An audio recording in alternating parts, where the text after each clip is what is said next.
Traders, how are you? With Marcello, founder of the Day Trading Academy. Today we're doing the recap of what happened in the markets last week. Musk is trying to convince Trump to give everybody $5,000 in a check back with all the money that they've saved with the Doge department, the Department of Government Efficiency. We have blackouts in places like Cuba, and we also have the market tanking on some really bad economic news. Let's go ahead and get started.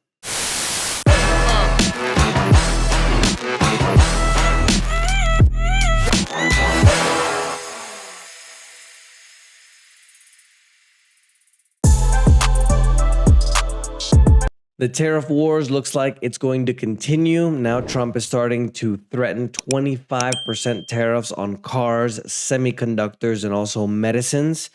Microsoft shares rose on more than 1% on the news that they unveiled a quantum computing chip, which is the first ever. This is I don't know if you know how the computer chips work, but essentially every time they go up another level, let me explain it this way. The earthquake classification system, if there's a 3.0 earthquake or a 4.0 earthquake, every single time you go up a number like that, it's literally 100 or 1,000 times more powerful. And that's kind of how it works with the computing chips. Now that they're going up another level with quantum, that means it's going to revolutionize everything. Investors were cautious this week with Walmart's information that the strong results that they had may not continue. They're looking for weaker than expected sales guidance for 2026. Walmart, remember, is the largest retailer in the world, one of the largest employers in the world as well, at least the largest employer in the US, if I'm not mistaken. But since there are so many people that go and shop at Walmart, that's a good indication of what's happening with the consumer. Remember, the economy in the United States is almost 70% consumer spending.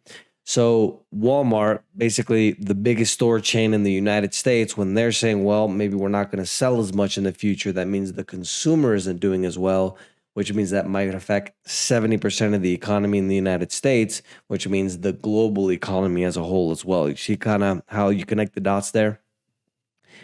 The Friday, there was almost $1 trillion taken out of the stock market, the worst day of 2025. All of the stock markets in the United States were negative.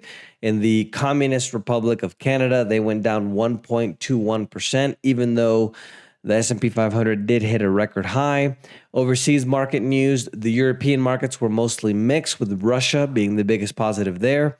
Latin America was mostly lower. The Bovespa in Brazil, which is the biggest market in all of Latin America, they went down 0.85%. Africa and the Middle East, mostly higher. Egypt is the biggest winner there. And in the far, far east, Asia, Australia, that whole area, the Pacific, the Hong Kong Hang Seng market was the biggest winner at 3.79%. Bitcoin and crypto, really good news for the crypto bros. Coinbase, which is the largest exchange in the United States for cryptos, is announcing that the Justice Department is agreeing to drop their enforcement action. Their shares went up 3%. Basically, there was a really negative idea of crypto in the previous Biden administration. So they were just doing random investigations and trying to, I wouldn't say necessarily shut it down, but they were making things extremely hard for everybody. Now Trump is in, the pendulum has swung the other way. He has a crypto task force. He wants to become that make United States the crypto capital of the world. So that's really good news for crypto bros anyway. The SEC under Trump obviously is going to move in a different direction to be able to welcome crypto rather than shun it. For the week, Bitcoin is lower, 0.95% lower to 96,706. In commodities and energy, U.S. egg prices are reaching an all-time high of almost $5 a dozen. Now you know why all those Latin people have those roosters in your yard. I remember when I was younger growing up, they would always wake me up, those damn roosters. Guyana, which is a very small country on the tip of North America, just to the right of Venezuela, north of Brazil, they're going to start producing 1 million barrels of oil a day after they made an agreement with France's Total Energy, an oil consortium. That's going to be almost 1% of global supply. Remember that there was a little bit of a skirmish between Venezuela and Guyana in the Amazon area, northern Amazon, where they found a lot of oil, and it used to be part of Venezuela and it was disputed, and now it's part of Guyana, but Venezuela didn't do anything about it. Anyway, so Guyana is going to be really rich soon. Crude oil prices are at a 2-month low. US crude went down to 70.40. Brent is at 74.43. They both went down almost 6%. Gold hit a new record high, 2,954. It was up 2.62% for the week. It ended up at 2,936.30. Silver 0.96% to 32.54. Cacao and coffee finally came down quite a bit as well. Coffee is down quite a bit from its recent market highs. And in the financial and banking news, New Zealand's central bank cut their interest rates by 0.50% to 3.75, marking their fourth straight cut due to the low inflation. And in economic news, Japan's economy grew by much more than expected, 2.8% in the fourth quarter instead of 1%. And Mexico's economy shrank Q4 for the first time in over 3 years. Maybe that's what happens when you vote for a communist president. Their central bank is expecting lower growth in 2025, worst annual results since 2020. That was the pandemic year when they got hit really hard by the pandemic. In the Q4, the GDP in some of the primary industries that they have went down by 8.5% in farming, fishing, and mining. Another thing that's really interesting that's happening with Mexico is that the United States government declared the cartels, the drug traffickers, as terrorists, which means that they can take action against them.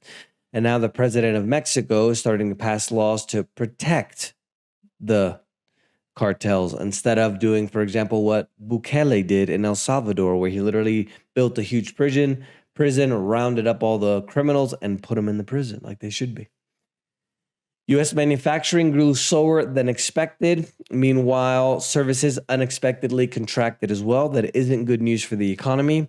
And the U.S. housing market declining by more than expectations in January, went down by 4.9% to just over 4 million units. Data far worse than expected. In political news, we talked about it last week, where these audacious statements that Trump is saying about tariffs and all this threats that he's going to do seem to be more like a negotiating tactic rather than trying to destroy the U.S. and the economy, basically. But remember the results that he got, where he threatened Canada and Mexico with tariffs and essentially destroy their economies unless they just protected the border and stopped drugs from coming through on the border and illegal immigration as well. And they buckled. They agreed to what Trump wanted, and now Panama is doing the same. Remember, Trump mentioned that he wanted to take back the Panama Canal, which even though he says it bombastically, right, in a way he does have a point, because there was a treaty signed between Panama and the United States, where if there's an adversarial country that is controlling the Panama Canal, that essentially isn't allowed.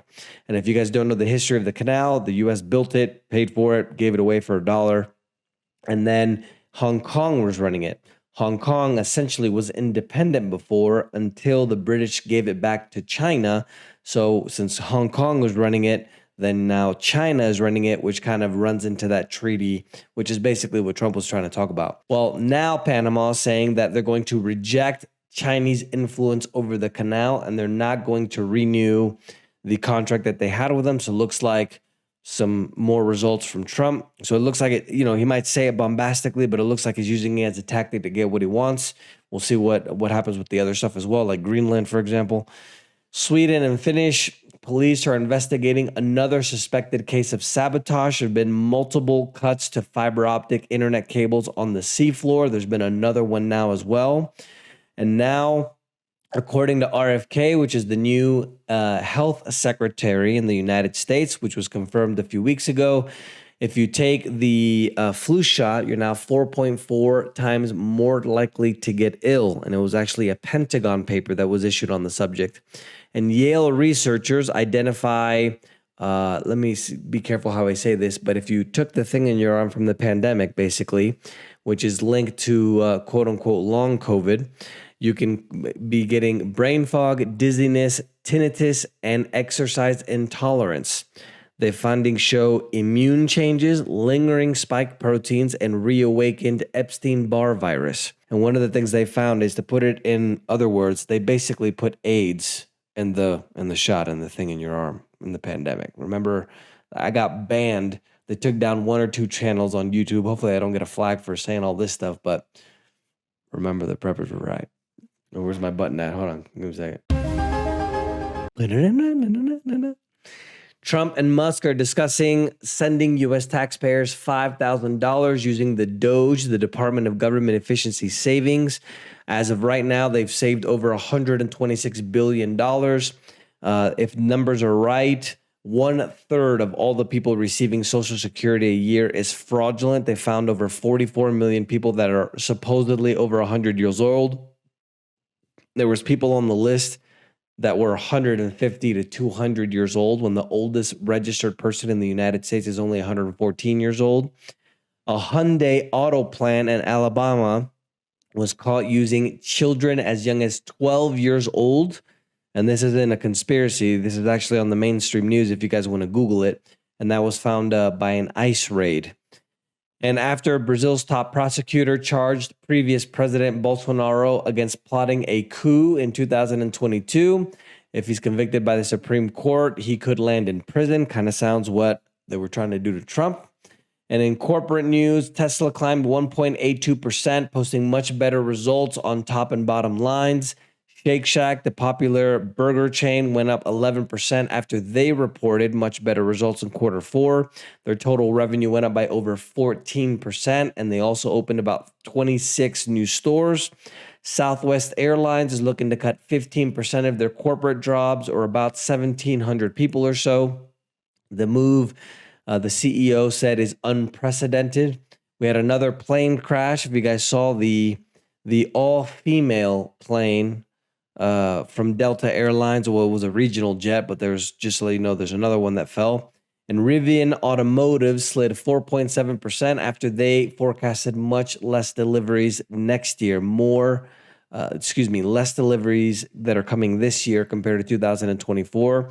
They did, however, see the first gross quarterly profit margin, which is great.